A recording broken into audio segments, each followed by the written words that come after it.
আজকে ছিল ঈদের দ্বিতীয় দিন অ্যান্ড আমাদের বাড়ির এদিকে বিশাল বড় এক প্যান্ডেল করে ফুটবল খেলা হয়েছিল। তো এটি আপনাদেরকে দেখাতে চলেছি। তো আসসালামু আলাইকুম গাইস, তো কেমন আছেন আপনারা সবাই? আশা করি আপনারা সবাই অনেক বেশি ভালো আছেন। এন্ড গাইস, আপনাদের দোয়ায় আমি অনেক বেশি ভালো আছি। তো গাইস, আজকে হচ্ছে আমাদের এলাকায় ফুটবল খেলা হবে। তো গাইস, বেশ জমজমাট করে আর কি খেলাটা হবে, মানে প্যান্ডেল করছে, অনেক কিছু করছে। তো গাইস, মূলত দেখতে দেখতে আমরা ট্যাঙ্গরে এসে পড়লাম, আর এসে দেখলাম বিরতির পরে খেলা শুরু হয়ে গেছে।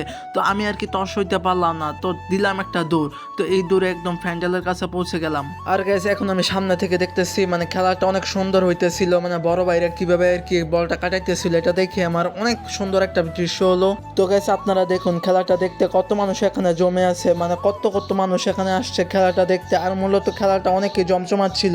তো যাই হোক গাইস, এই যে খেলাটা মোটামুটি শেষ, মানে বড় দল জিতছে, বিবাহিত টিমরা জিতছে।